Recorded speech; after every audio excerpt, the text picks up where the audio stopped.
and welcome to episode 9 of Trapped in My Mind. I'm your host, Seth, and today join with me, Kayla. Hey. I'm very excited that you're here. I haven't probably talked to you or seen you since high school, so it's always nice to catch up with old friends.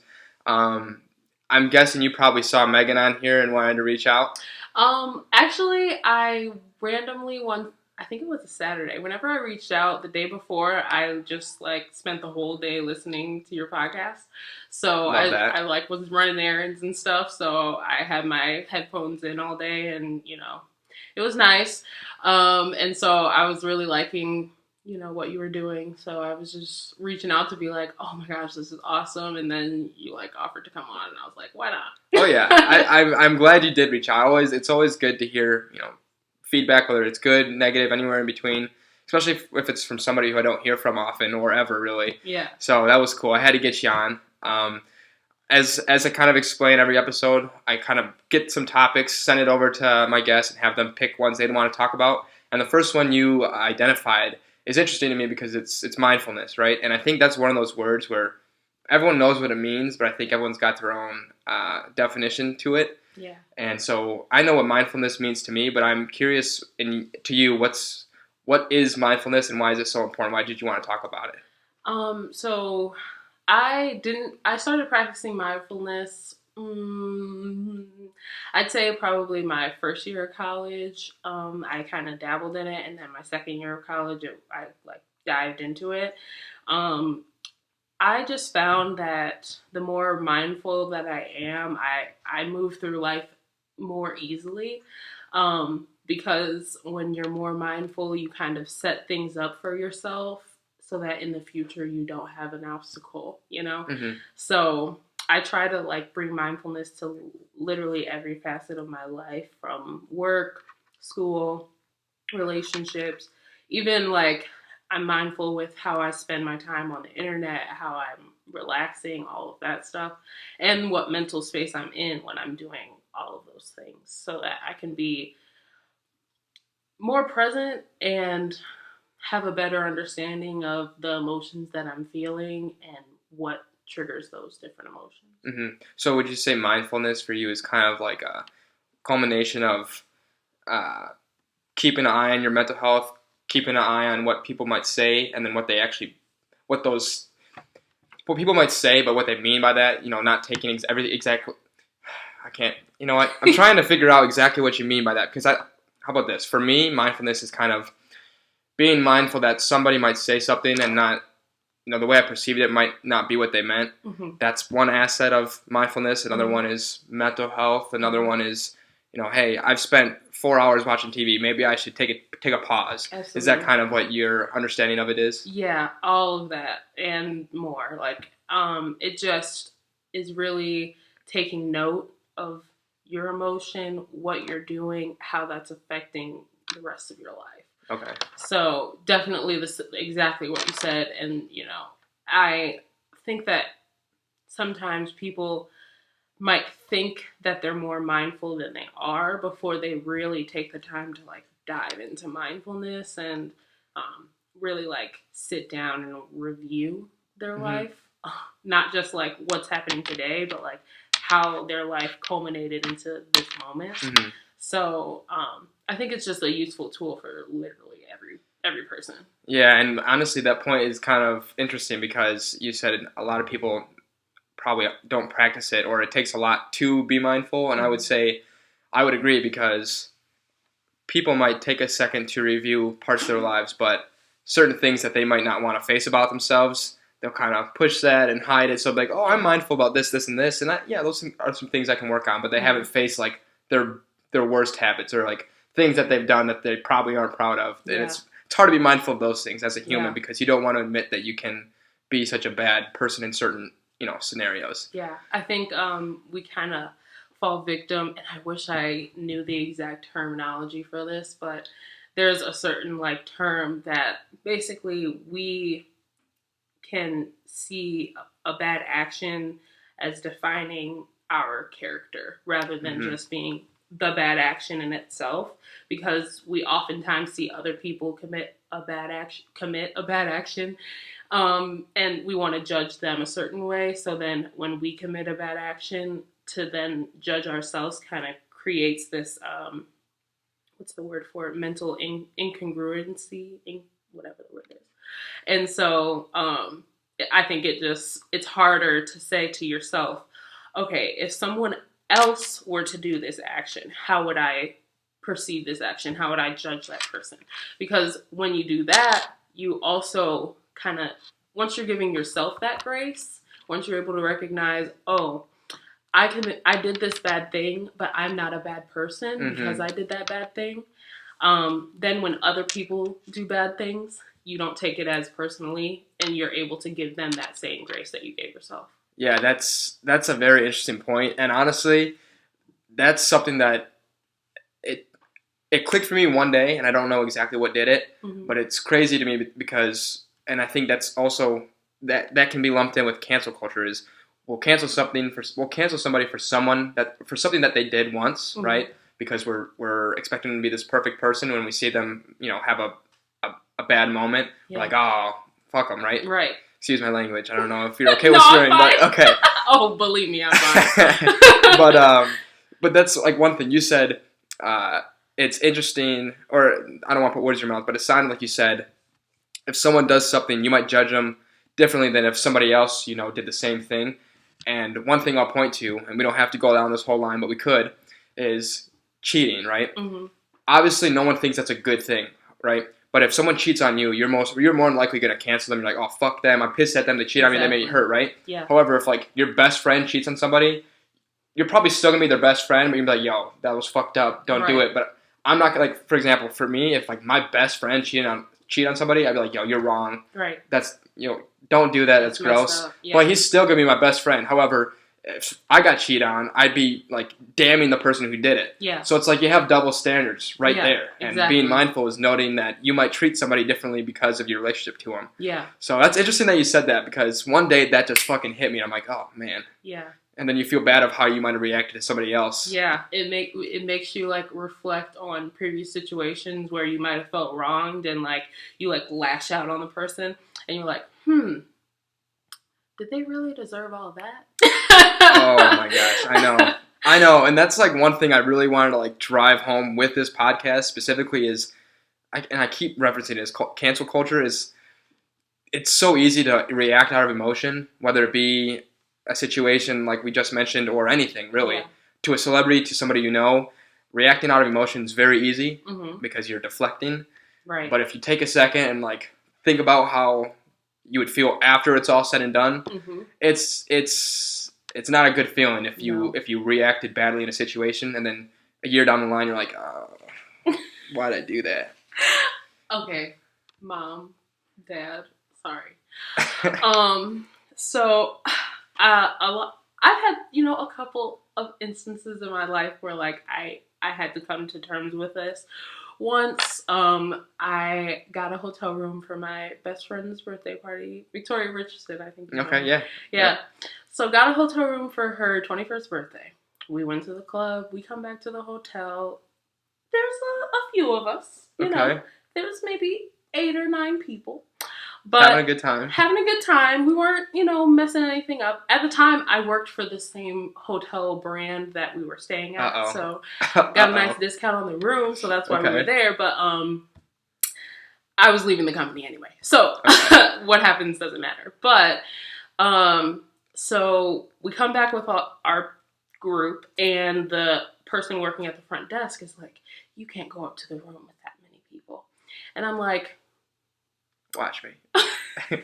Show me the rule. Like, if you can show me on paper where the rule is that I can't take this many people up to my room, then I won't take this many people up to my room. I was calm at first. I'm just saying, like, show me the rule. So the guy's like, I'm not going to show you the rule. It's on the back of your door. Okay, great. Take me to a door. Show me that rule on the back of the door. And, we can all get on with our night. I'll send everybody home. So he, like, starts getting riled up. So, I got riled up. So he's like, you can't take this many people up to the door. I'm calling the police. I'm like, call him. Like, I'm yelling, screaming at this guy, And we're, like, yelling back and forth. And he calls the cops. The cops come. And the whole time I just keep repeating, just show me the rule and we can be done. Just show me the rule. So he doesn't want to do that. So he called the cops. The cops come. I'm explaining to them what happened. And they're like, okay. So they go to the front desk guy. And I didn't hear what they said. But basically, like, from their demeanor, it seemed like they were like, dude, for real? You just called us for this, like, 19-year-old girl? Like, well, I guess we were 21. So 21-year-old girl having you a just hotel called party. us. And, like, you know, had he just let us up to the room, he would have never heard from me again. But anyway, we had to leave. But the point was, that was one of those instances when I really looked back and I was like, I probably could have just, you know, not done that. And not had the cops called on me and maybe not have almost gone to jail. Luckily, the cops that came were cool and they understood, but, you know, I could have got some charges. It could have went a way different direction. Totally different direction. So, like, you know, I look back on situations like that and I'm like, you know, I really don't, while I don't mind sticking up for the people, you know, in my life, I don't want to be the person who, you know, you're worried if we're going to get back home at the end of the trip. Yeah. So, that's a really big reflection point for me. Yeah, well, it's good that you can take that, learn from it, but also still tell it in a funny light. Like, you can joke about it, laugh about it. I mean, there's some situations, like, for me, I can think off the top of my head, I reacted really poorly, and thinking about it now, it's not even funny. It's just like, dude, it just eats at me. Mm-hmm. But, I mean, another simple situation is, like, if you react poorly to, like, if you're at dinner, right, and you react poorly to bad service, mm-hmm. I understand, you know, you're spending money, you want your food to come out at a timely manner, you want it to be good, whatever. But I think until you're a server, you don't understand how many different things are out of your control. Mm-hmm. And, like, just take it easy. You don't want to be that guy, like, that everybody hates to go out to dinner with because you're always sending food back and complaining and whatnot. Yeah. And you don't know that until you see the other side of it. But that's just, like, a simple scenario. But I know another one for me. Was in a pretty long relationship, right? Mm-hmm. Things didn't end well.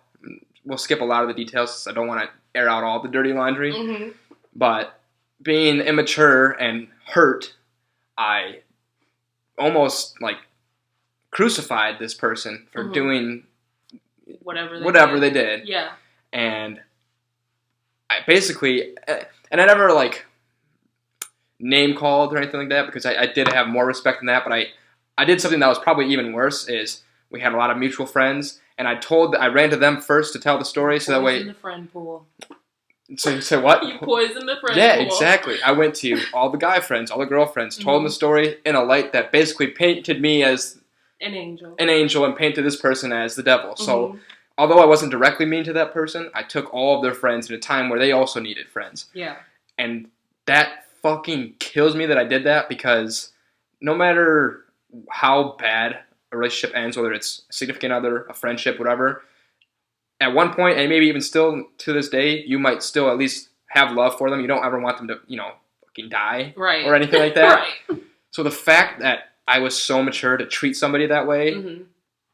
eats at me, dude. Yeah. And that's why, like, I have that weird stance of before you cancel somebody, even if they, you know, cheat on you or whatever, mm-hmm. just take a pause and think about how you're going to feel later on if you react how you want to react right now. Yeah. Because I know if I would have never have done that, I'd feel a lot better about the person I am now. Yeah. Unfortunately, fortunately, I've learned from it, and I won't do that again.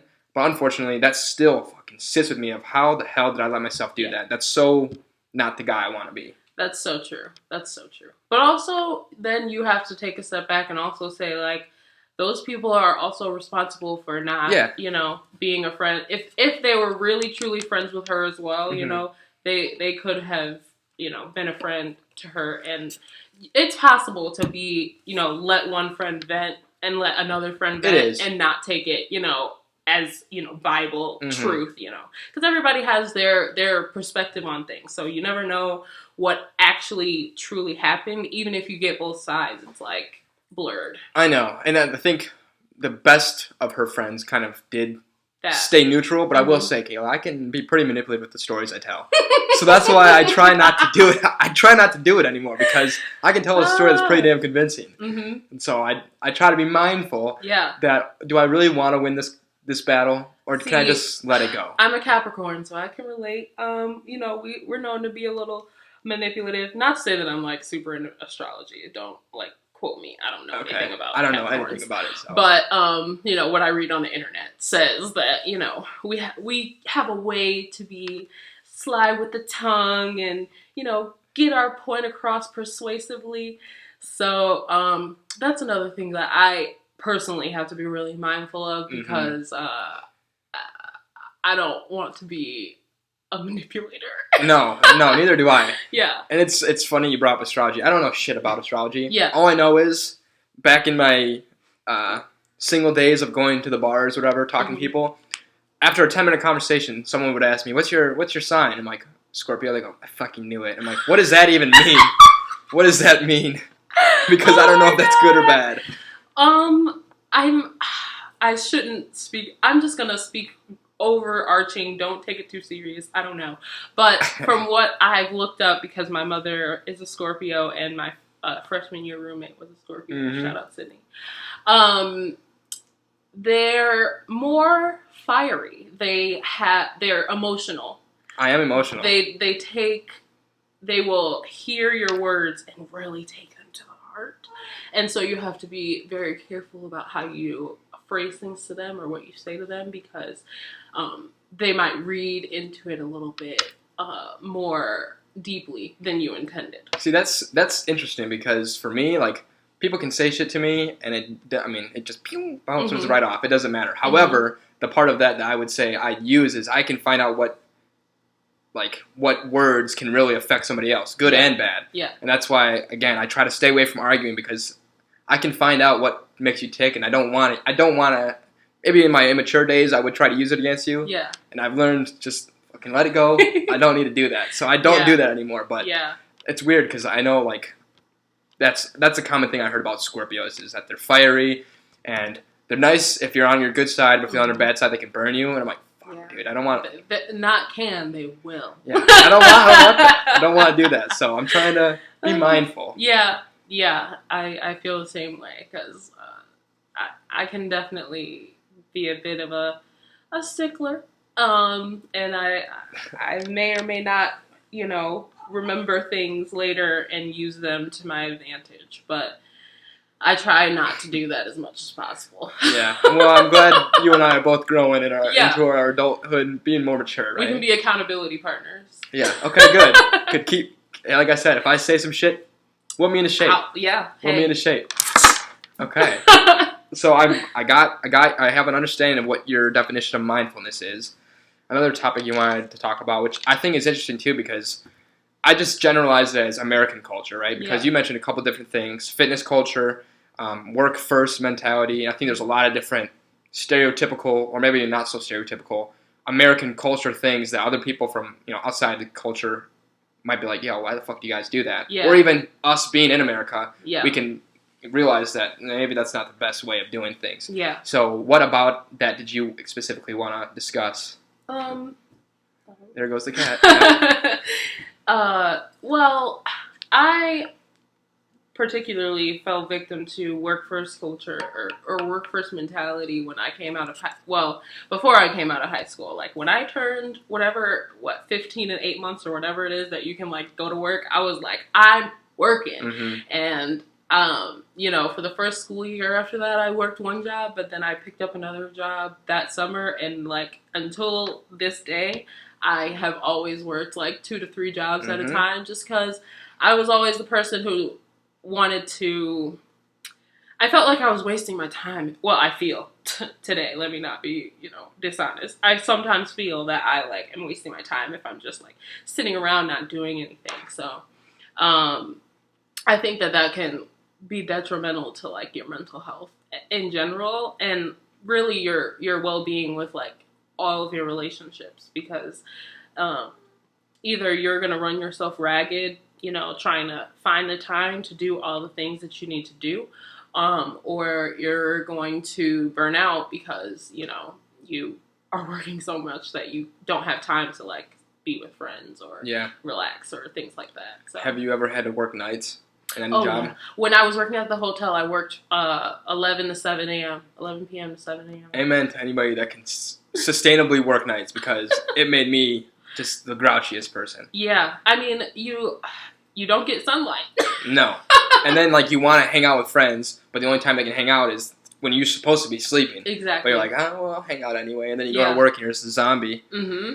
And if you have school mixed with that, because I worked nights when I was in school. Mm-hmm. And let me tell you, I only worked nights for 4 months. That was the worst I ever done in school because I remember the specific day I'd work from like 3 a.m. to like 11:30 to 11:30 a.m. or noonish. Mm-hmm. And then I had a 3-hour calculus class from 1 to 4 on a Friday. Oh my so God. I would get there and I just start snoozing. I feel you. It was the worst. But like you mentioned, and with relationships wise too, if you're working too much, that can be damaging. Because I've been on both sides of that, where I'm the one that's working too much. Because like very much like yourself, since I think I got my first job at 13, Mm-hmm.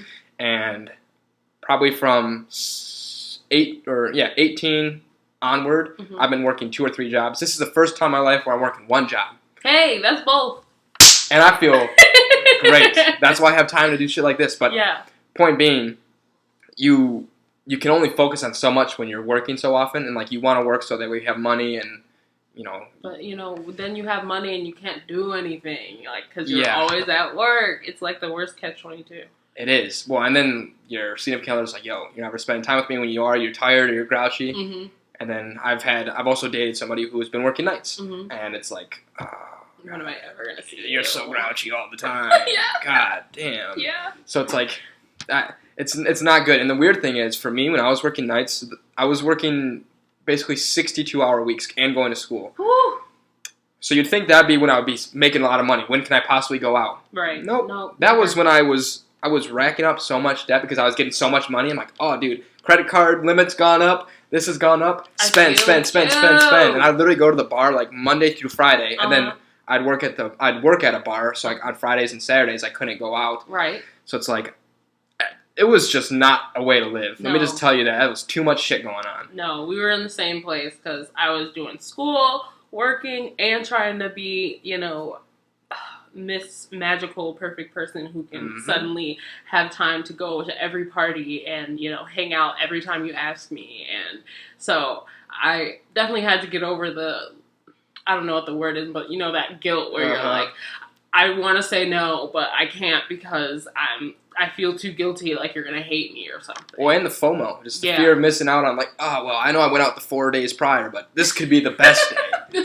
Then I'm gonna hear that this was the best party of the entire year, and I missed it. I know it is hard. It's still hard for me to come to terms of, okay, I know what I make. I gotta be mindful that I can't spend like a freaking celebrity. Like I don't have that much, so I gotta take it easy and then pick and choose what I want to spend money on and time on. I also hit the credit card debt mountain of death, and I feel for you. It fucked me so hard. Yeah, some ASMR going. So it's a bitch. It is. I wish I had not. The thing is, when you first get out of school, I got my first my second big girl job was at Quicken Loans. My first one was at TCF Bank. Yeah, I was working because they have you in from 9 a.m. to like 7 p.m. and you have to like shuttle in from your parking spot. So I literally had to be up at like 6 in the morning to drive to Detroit from Ypsilanti, then park, then get in the whatever. So anyway, the point was, all the credit card people saw I got a job at Quicken Loans, and they were like, "Oh, girl, you want some money?" Yeah, we're gonna give you that way up. Oh, way up. So, they took advantage of my young, naive mind, and I wish I hadn't done that. You know what? That's hilarious because I did not realize anybody else had this type of issue, or I don't want to say issue, but issue. Because literally, I'm going through it. I'm like, there's no one else that. Not you, Siri. No one even said anything. Sorry, my speaker went off.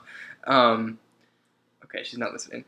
Because I was like, dude, there's no one else that's working this much in school and has this is spending this much. I'm like, who do I can't tell anybody about this. It's embarrassing. Oh, same. But it's funny that now we have more in common than we might have thought. Yeah, We live the same life. Okay, interesting.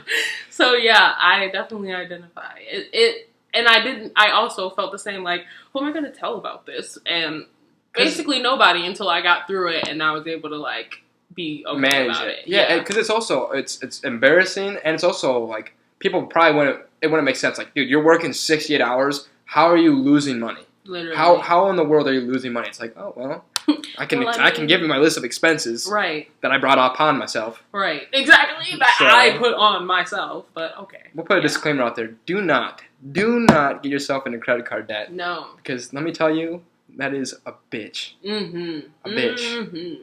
Especially when you see how much you're paying in interest, because credit cards are not generous with their APR. No, it's like 22% or something crazy. Yep. Ridiculous. And if you get a job, like Quicken Loans or the one I had, mm-hmm. they'll put it up like, hey, we'll extend you $20,000 line of credit. Fucking whatever. Like, You're and good for you it. see that dollar amount, you're like, oh, I won't even spend that much. I can just spend half and then pay the other half off with the... No. You're speaking my language. No. Stop. Don't do it! I know. I wish this is...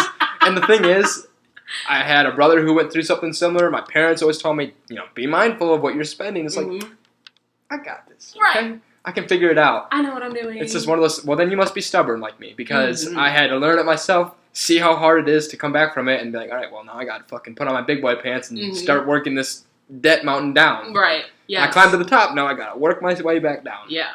And I can't, I wish, I mean, my parents told me, but, like you said, I'm like, I'm pretty sure I know how much I have coming into my account. Thank you. Yeah, and I can pay it back pretty quickly. Right. So. I literally just paid it off last month and I ran it up. So what's one more time? Yeah. Come on. No. Don't do that. It's a real bitch. Don't lease a car. Bad idea unless you got like buku bucks. Don't do it. Bad idea. Yeah, it can be a learning curve. But see, that's one of those things where, although I went through it, I can tell it, and it's funny now. I don't really mind. Yeah. But it's a bitch during the time. Oh, yeah. Yeah. And it's funny, because my mother, the other day, she said to me, she's like, you're just the type of person who just does what you want to do and, like, don't tell anyone or, like, and I'm like, what do you mean? Like, isn't that what all adults do? She's like, kind of. Not really. Yeah. You can do what you want, but you got to learn how to fix it. Yeah. Like, yeah. But I've always been the type of person who's like, no, I'm going to figure it out. No matter what, I'm going to figure it out. Yep. Stubborn, independent. Yeah. I can relate. Yeah. I mean, it's also, good sometimes, shout out and my it's not. fiance who helps me a lot. Shout out fiance. Yeah. But, he's been helping, but also I've been, doing my best to get my life together. Yeah, you got to whip yourself into shape. No one can do it for you. They can help you, but you got to do it yourself. Exactly. That's a lesson I had to learn. Yeah. And a lot of people that were willing to help you, but it's like, I don't want really your help. I want to do it. Honestly, you're put to more detriment when you're overhelped, is what I feel. Well, and I feel indebted to everybody who wants to help, which is stupid because I will help anybody no matter what, and I don't expect anything in return. And I think that's how a lot of people are. Mm-hmm. But I still feel like, if you're going to help me, I have to be indebted to you, which is it's like, weird. Now every time you call me, I have to answer. Or what, like you just feel... And I don't like that feeling, and that's kind of why I'm the person who just does what they want to do, and whatever the consequences, I'll deal with it, but, There you go. And maybe learn from it if it was bad. Yeah, exactly. Well, I think that's the best silver line. The quickest way to learn is to be wrong about something, because then you know what you did. Yeah. So it's wise to learn from other people, but, some of us aren't wise. Yeah, take a pause for that, because I feel it. So then that's one aspect of the American culture is definitely work. Yeah. Which is one thing that I think is slowly getting better. Like you see some companies that have a lot more flex time or PTO, or like, I've heard, this isn't how my company works, but I've heard that there's a lot of companies that are offering 4 10-hour days instead of 5 8-hour days or whatever. So I think it's starting to become more flexible. I know a lot of things that people ask for is work-life balance. Yes. Like, I don't care if the pay is great. If I'm working like a dog, I don't know that I want to do it. Yeah. But another thing you wanted to mention was fitness culture. And I'm just interested to hear what about that you wanted to discuss. Well, I mean, I have never been a person who's, like, extremely into working out or anything like that. So I'm not super educated on like what you have to do to stay quote unquote healthy. I think that's different for everybody. It's pretty much the overarching, sense. But I think that we get we get fed a lot of messaging, maybe, about how we should look, how we should quote unquote feel, which is such a elusive term. How do I know what happiness feels like to you? Mm-hmm. How do I know what healthy feels like to you? So and there's no clear definition online to be like, oh, I know that I feel healthy when X thing, Y thing. You might have different signs, like maybe your hair grows, or maybe you have better bowel movements, or whatever. But it's hard to be like, this is exactly what health looks like. So I think and also through just seeing unrealistic expectations, I guess. I hate to say it, but we're looking at all of these hot, fit people on the internet, and some people might, like I said, not practice mindfulness and not really take to heart that you have no idea what that person did to get this picture to be on the internet or video or whatever. So I think that we might have an idea of how we want to look in our mind, but we don't know what it actually takes to get there. And if we were to understand what it actually takes to get there, which a lot of times turns out to be starvation or some, form of basically a eating disorder diet. Basically. Whether it be overeating for guys to gain weight or undereating for women to lose weight, right? Exactly. And then you get these crazy, what are those things called? Cycles of weight, and you don't know why. It's because you're trying these different diets that aren't made to make you healthy. They're just made to make you skinny. So I think that I just wanted to kind of talk about how, again, in being mindful, we can look at these images. You can look at the image. I'm not saying it's wrong to look at the image. I'm on Instagram. I'm on Twitter. I'm on TikTok. I'm on Facebook. So I'm not saying that, social media is wrong or right. All I'm saying is that when you're using social media and ingesting these images, it does take a certain level of mindfulness to say, this person looks like this. I don't know what they did to look like that.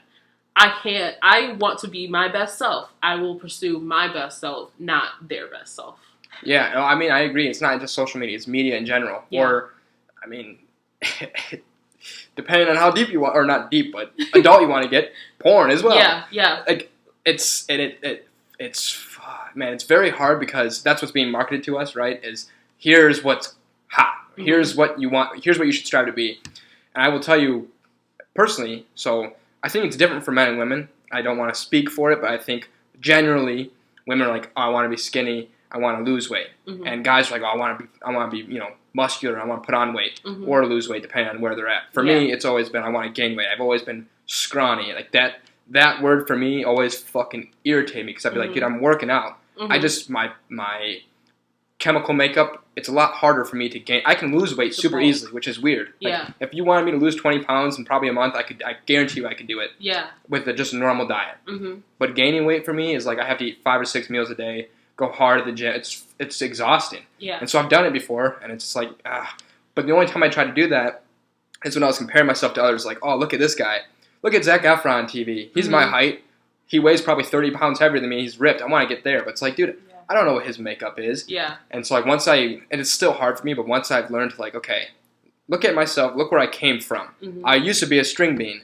Now I at least have some muscle tone, right? Yeah. So yeah, I'm not Zac Efron, but I feel a lot better about myself because I'm comparing myself to myself, not to others. Exactly. But it's also fucked because aside from what it does to your personal image of yourself, like what you perceive yourself to be, what I see in the news and the media and on porn or whatever gives me unreal expectations of what I'm attracted to. Because it's like, oh, well, obviously this looks nice, right? Yeah. This is a perfect, quote-unquote, perfect body because that's what it's marketed to me as. Right. So now it's very hard for me to be attracted to something else, which is unrealistic to other people and it's unfair to other people. Because it's like, dude, I know I'm not the perfect body of a guy, but I don't care. Yeah. I want this perfect image of a girl. Yeah. And it sucks because I know that that's so fucking twisted, but it's hard to change what you're attracted to. You know what I mean? Exactly. So all of that shit that's pushed on us can really alter your mind and condition you to think a certain way. Even if you're mindful of it, it's very hard to change how you think of it. You know what I mean? Yeah. I think the only, like,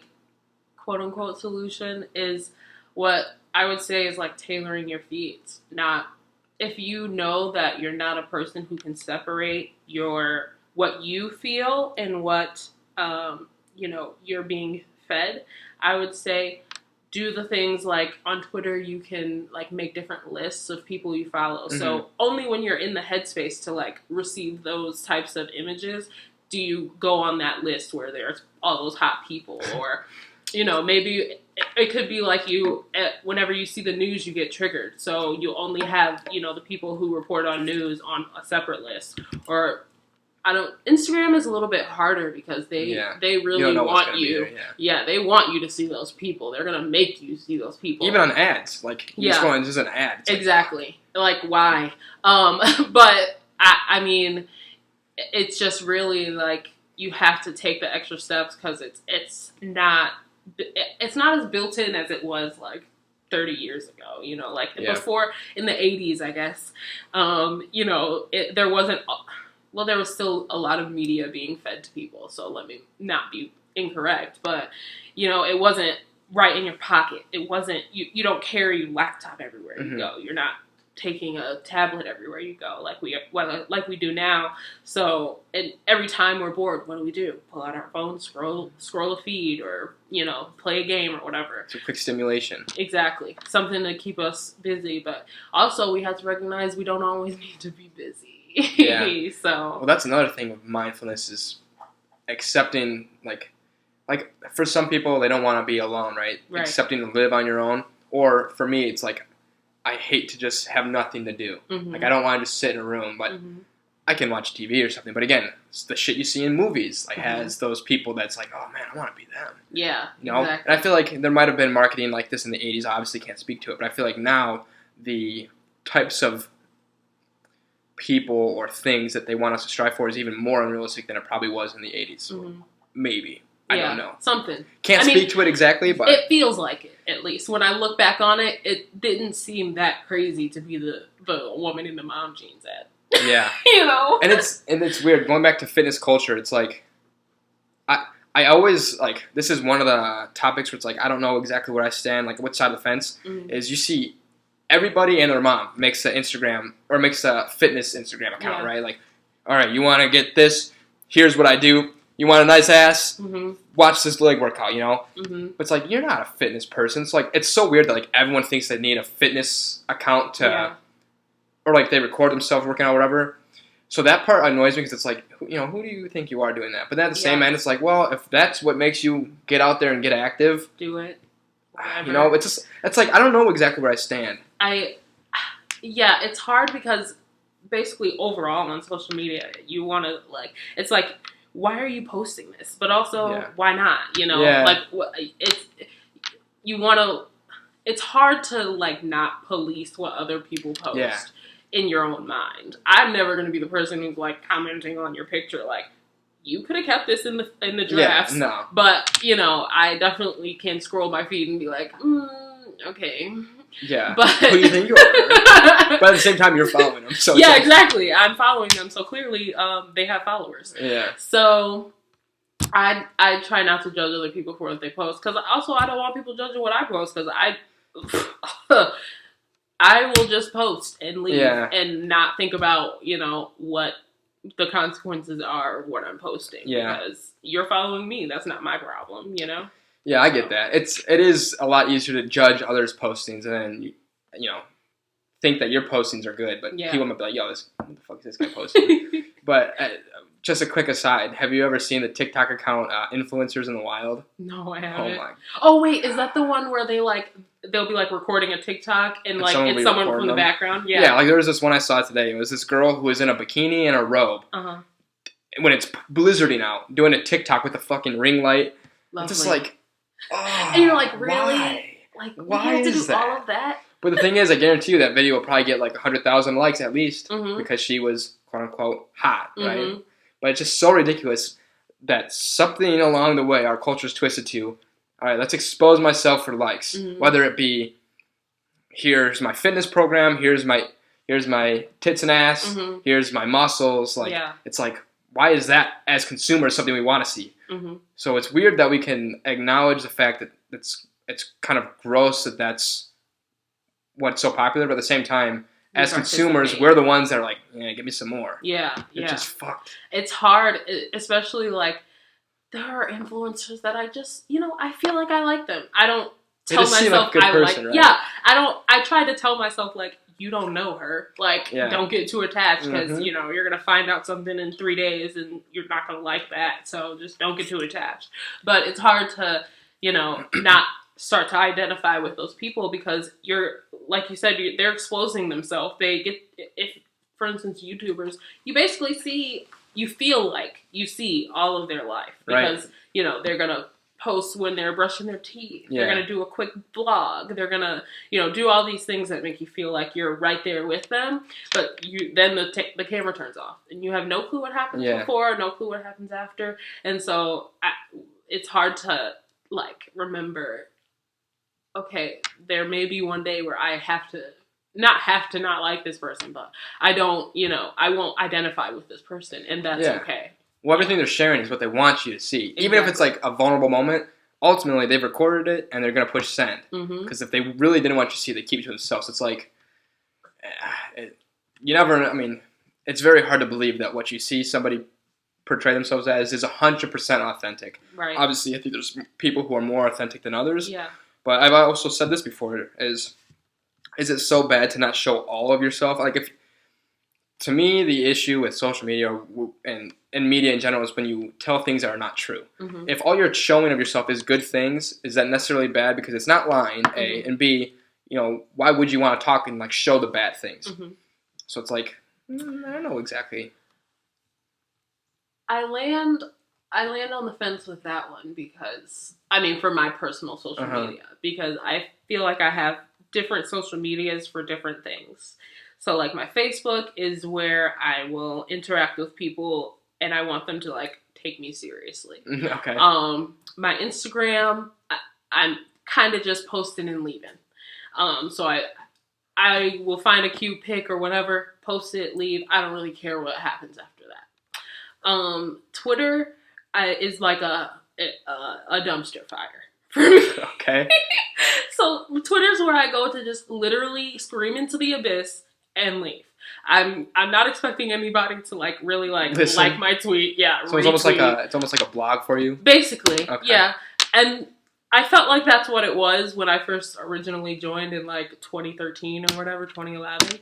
And like now it's become more like quote unquote professional. People actually get on there to like get a following, but I never saw Twitter as the place you go to get a following. I just always thought it was just too much trolls on Twitter. Exactly. If you try to be serious, people will shit on you. Yeah. Twitter is not a good place. Not at all. Not at all. So, I don't take anything that happens on Twitter seriously unless it came from a news source with a check mark. If it's not someone reporting an actual like news event, I'm not taking it too seriously. No. So. It's, I just have all of these different things and don't really let the others cross, if that makes sense. Yeah, I get that. I would say generally all the social media sites try to be the same thing, offer the same things, stories, posts, pictures, whatever. But I think people do use them for different things. Like for me, Twitter is strictly for memes and news from my favorite soccer team or sports teams, musicians, and The Rock. That's all I use it for. Yeah. Because there's a whole lot of shit that I do not like about Twitter. Facebook is like, if I'm talking to the adults, here, I'm going to put this out there. Basically, yeah. Because that's where my family's at. Instagram, that's where I kind of try to create a little bit of an aesthetic of, okay, this guy's kind of cool. People might think that's way off base. Like, maybe they're like, oh, that guy's a douche. But that's where I really try to... I hope not either. But you never know. Yeah. That's where I try to keep a little bit more of like or I'm going to keep myself presentable. Right. But yeah, Twitter, like you said. Also, I know when I was like younger, I probably said some bad shit on Twitter. I tried to go through and delete them, but you never know if you can find them all. Oh no, there's no way I could ever go back through my Twitter and like delete things that I wouldn't want people to see because that's literally, I should just delete the whole thing. I should just delete the whole thing. Well, hopefully you don't become famous then. Right, exactly. That's another thing that I think is absolutely psychotic. Yeah. As soon as anybody gets anything good, whether it's like whether they have one tweet that blows up or Mhm. a social, like a story. Like, they don't have to be famous. Anybody. If Yeah. you posted an article, right, and it Mhm. just blew up, somebody It's on diving Twitter is into going to be my like, all feed. right, that's what can cancel her. It's like, Yeah. you know how fucking crazy that is to Yeah. me? Is like, as soon as somebody gets something good, let's show everybody how bad they are. Mhm. Which is funny because, sorry, I'm just looking to make sure. Okay, got it. It's funny because we obviously, everybody that does these things has something that can cancel them, right? Yeah. We all know that we have something that can cancel us. Mhm. So then why are we canceling each other? Because if they cancel you first, then they don't get canceled this time. It's Or like, I made it another day. Or they're the ones that found something bad. It's like, oh, Kayla said this back then. Guess who found it? Yeah. Because I wouldn't stand for that. Because I found somebody who did something that was wrong. Mhm. And if I found it, that means I wouldn't do that. So it's Exactly. like, I'm the good guy because I found something that you didn't expose you for it. Yeah. Just so fucking, dude. I wonder with quote unquote cancel culture, I wonder how much is almost self-imposed, you know? Not that you're the person tweeting yourself, obviously, saying get off the internet, but like you said, when you go on Twitter, you don't take it seriously. If I was a famous person, I'm just not going to take anything you say seriously. No. Because you don't know me. Yeah. So, I mean, obviously to a certain extent, you need people who like you to buy whatever you're doing or see whatever you're putting out, but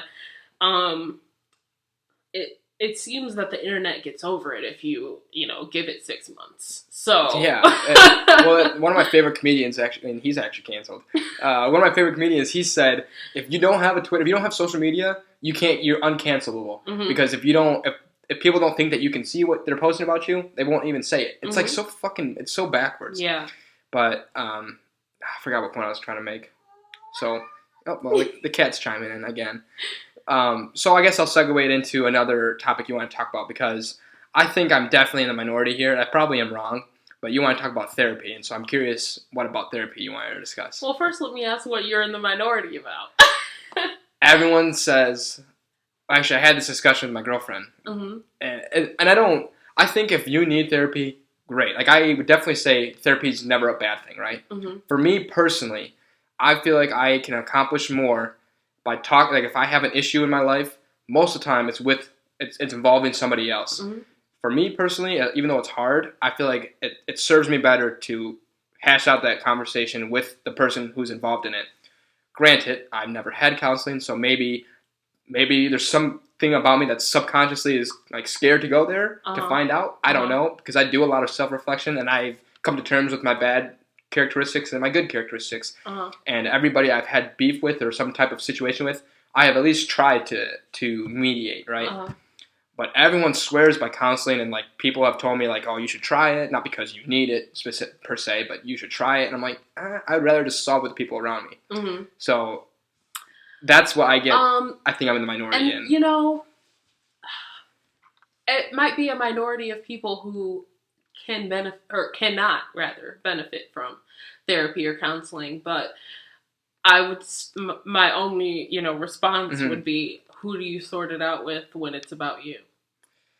And you do self-reflect, but there's only a certain amount you can see up close. Yeah, definitely. So I think that therapy and counseling can give you more of a bird's eye view of the situation, and it might not even be like for you personally, like in general, you might benefit from couples counseling, where you can kind of get a more overarching view of both of your life and how that contributes to like your current relationship. Yeah. For me, I personally have like an interesting background, an interesting life. Okay. And right, everyone does. And I have a lot of things about myself that I look back on, and I can see only so much, like I feel like I'm like right on the brink of something with it. When you look back on it and you're like trying to think, how is this affecting me? I and certain things just take time for you to kind of realize, and being in different circumstances for you to realize. Mm-hmm. But the point is just to give you the tools and to give you that bird's eye view over what is going on in your life, and your past traumatic events, or even like, it doesn't necessarily have to be like, oh my God, this crazy thing happened to me when I was a kid. It just can be like, maybe your mother was a particularly over-caring mother, and Mm-hmm. she was very, instrumental in your life in a more, obviously all moms are instrumental, but, some take that helicopter mom, type of stance, and you may not see how that's affecting your life until someone's able to point that out to you. Yeah. No, I definitely think having a clean slate perspective helps. And to that, I'll say, honestly, what I've done a lot of, it's hard.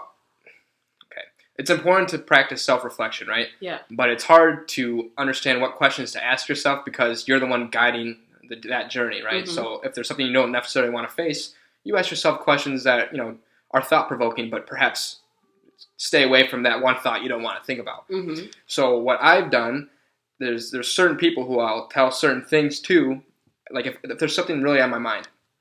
One thing that comes to my head was, again, a past relationship, right? I was just like, what part of this could I have done differently? Because I just feel like I was so spotted, right? Mm-hmm. Tell my brother the whole situation, which the funny thing is he's done counseling, he's done therapy. Uh-huh. And he knows what types of questions to ask me that helps me think of why I did something or why something would bother me. Mm-hmm. And it's not just my brothers. Sometimes it's good friends, sometimes it's my family, and then sometimes it's people who like aren't my greatest friends. Like Mm-hmm. if I'm going through something hard, well, in the past, I haven't had to do a lot of self-reflection recently, not because like I'm the best me, right? Mm-hmm. Obviously, you can always improve on yourself. Yeah. But there's been nothing that's like really been bothering me where I'm like, oh, I'm being a shitty person right now. But in the past, like when I would go out and drink, I usually would go with like friends, but not like great friends, like Mm-hmm. people I haven't caught up with in a while. Mm-hmm. And then I would just spill it on them, and they would ask me questions. So it's like, yes, you need an unbiased opinion, and I guess I just choose to get mine from people who know me and maybe know the people involved, but not well enough to like be biased in that situation. Because Mm-hmm.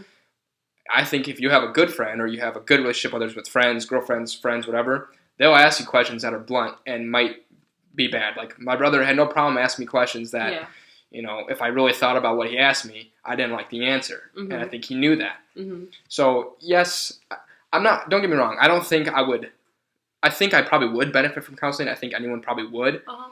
But for some reason, for me, I would rather build that connection with others. Because I think if I was telling my own story to a friend, a good friend, a brother, or whoever, not only am I going to benefit from like learning about myself, Right. but also they know that I trust them enough to tell them. Right. So I'm building a relationship and working on therapy. As where if I'm with a therapist, it's supposed to stay in the therapist's room, right? You're not supposed to establish a relationship with your therapist. So it's like, yeah, I'm getting shit out and I'm learning about myself, but that's it. As where if I'm talking to other people, I'm getting shit out, I'm learning about myself, and I'm creating a better relationship with them. Yeah. Ideally. Obviously, maybe it doesn't always go that way. Right.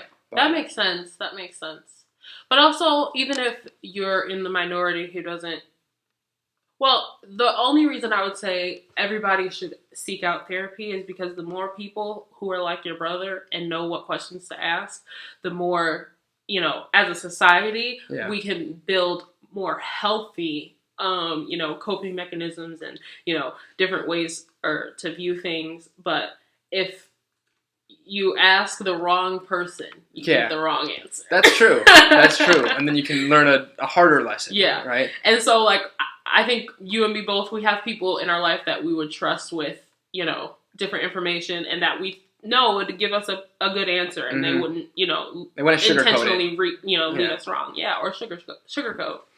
But, the more people who have that experience of what therapy is, the more people who can give better, I shouldn't say better, just help us be more healthy towards each other and, in our own personal lives. Yeah.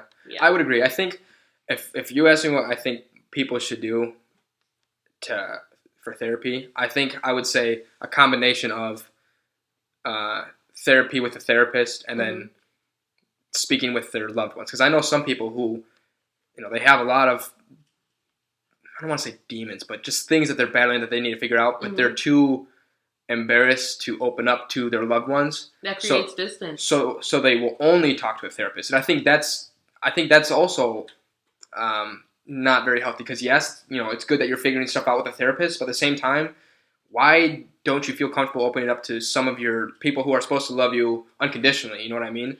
I would say from personal experience, they don't know what while I trust those people, their response wouldn't be helpful to me in the position that I'm in. So if you're going to therapy, I agree that it should be a combination of both. Okay. However, I don't think that you should just address any topic at any time with any person. So I think that the point of therapy is getting you in the position where, like you said, you can look back on things and discuss them from a not jovial place, but you're not feeling that same emotion come over you that you felt in that moment. And so for a lot of people, they have like very traumatic things that happen to where when they talk about it, it's like reliving the situation all over again. So then if you, like, for instance, for an example, if you were like sexually assaulted and you don't, for a lot of women, you're not sure, or people, I should say, because it's not just women, but you don't know that happened. In some situations, you're not clear that that's what happened to you until you're able to reflect on it from a step back. So, like, you may have been in a situation where you felt like you were like manipulated into like having sex, for instance, and you, in the moment, you're not like, oh, he's manipulating me to have sex. But when you look back on that situation, not to say that you're going to like bring criminal charges or anything on the guy, but like in the future, in other sexual situations where it might be a healthy sexual situation, you might feel like you're back in that situation where you're being manipulated. PTSD type thing. Yeah, exactly. So talking through that with a therapist is the type of thing that'll get you to the point where you can even discuss that with other people to where their reaction isn't going to affect your healing. Meaning, like, if, let's say that happened to me, right?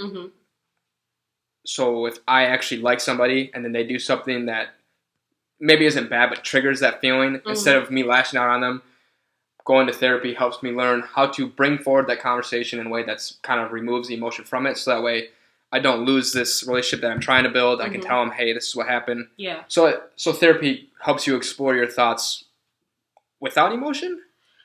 Like, I wouldn't say it that's the point, is to kind of give you a subjective view on it. And that's not to say that you'll never feel that emotion again, but it gives you the ability to at least see it from a perspective that isn't your own. Yeah. And that gives you that other side or more truthful perspective, and allows you to, like, in future situations, evaluate the situation from a more subjective standpoint, so that you're not automatically going into that traumatic response.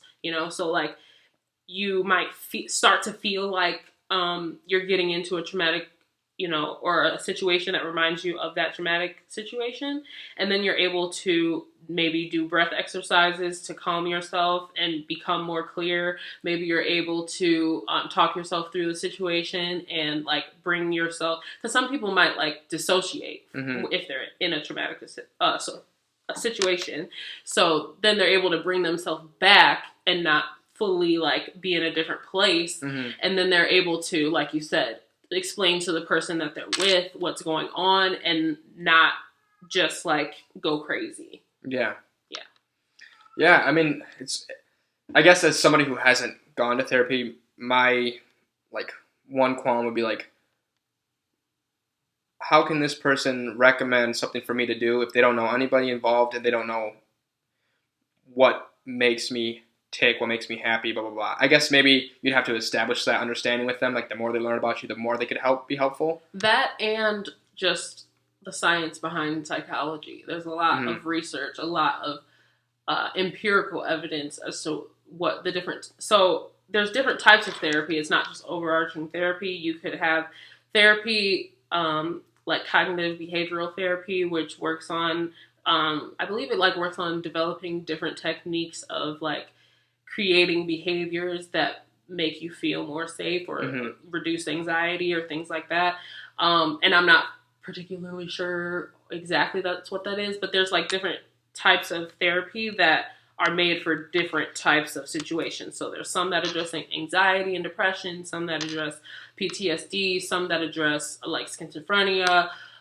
So what a therapist is going to know is which technique to lead you down, as well as how to properly, maneuver the technique. And like you said, that everybody doesn't walk in the door with a diagnosis. Yeah. So that does take time to get to know the person so that you can properly, assess what they're actually going through and provide appropriate guidance. Yeah. Well, I mean, I will say everyone I've talked to has said that they feel like so much better because of therapy. So, I mean, with that, I definitely don't think it's a bad thing. I think it could serve to benefit me. I don't know what stopped me from going. I tell myself it's because I don't want to drive out there. I don't want to spend the money. I don't want to spend the time. Like unless something really fucking shitty happens. But get yourself a BetterHelp sponsorship. BetterHelp. What's the other one? Is it Headspace? No, that's the meditation app. Are these like? Those are so BetterHelp, and I can't think of the other one, but there's another one that it's it's teletherapy. Oh, okay. So you can text your therapist, you can call your therapist, video chat, however you best want to communicate with them, so that you can't give yourself that excuse that I don't want to make the drive. And also I believe that it is cheaper than even a lot of therapy through insurance. So, okay. Yeah. Well, what happens if somebody hops on the call, like randomly? What do you mean? I'm just joking. Like, you ever see like those... like on the Zoom? Yeah, like, yo, I'm checking in. Like, you tell them like a really sad story, like, fucking bitch. Just like, in the call.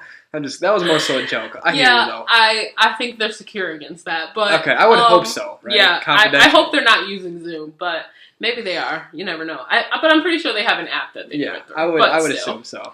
Yeah. Just wanted to put a little undertone of dad humor in there. So, anyway, I enjoyed the discussion. Yeah. One thing I'd like to ask you before you leave is, what's something that you do that helps bring you mental health, or something you do that helps you achieve good mental health? So with that, I'll pass it to you. My mental health tip would be meditation. It is difficult to learn how to do. I'm not going to front like it's like the easiest thing to fall into. But if you practice it over time, great apps to use would be the Mindful app, the Headspace app. Also on Netflix, they have a Headspace series. So that would be a good introduction if you're a beginner. But I love meditating. I think it puts me in a totally different headspace. I think it gives you a totally different clarity, and it allows you to be able to focus in different areas of your life, not just when you're meditating. So I personally love it. If you need guidance, there's a ton of resources online, so I would look into that. And meditating there's a lot of different things, right? You can just be sitting in a room. You can be, this type of meditation. You can use music as meditation, like, right? There's a bunch of different types of meditating techniques. You can basically meditate however is best for you. My favorite, I have two favorites. There's one meditation where basically you isolate all of the muscles in your body. So like you're laying on a bed and you isolate every individual muscle one by one.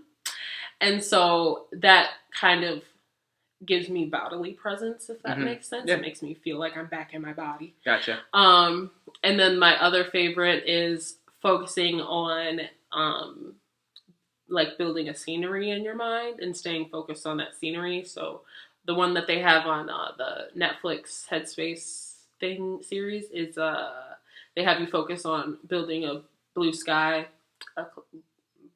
blue sky. And so you're imagining this blue sky in your mind, and your mind might drift in various different ways, but all you have to do is bring your mind back to building that blue sky. So you might think about different things, and basically it gives, for me, it lets my brain slow down a little bit.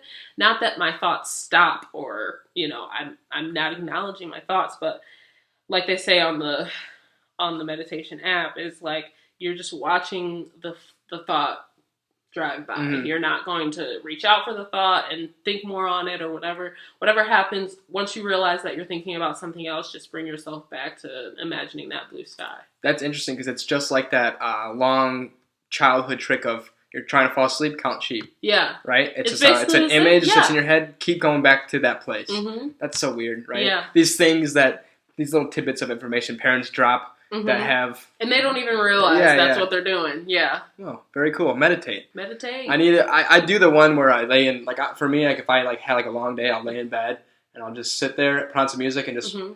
Not even nap, but just, all right, let's just fucking clear my mind. Yeah. So I feel that. So get out there, people, and meditate. Yes. Kayla, thank you for coming on. It was a blast catching up. Thanks for having me. My pleasure. If you'd like to come on, be a guest on the podcast, please reach out. My Instagram is TIMMPodcast. Or if you're using email, you can email me at timmpod@gmail.com. Anyway, until next week, see you guys. Thank you.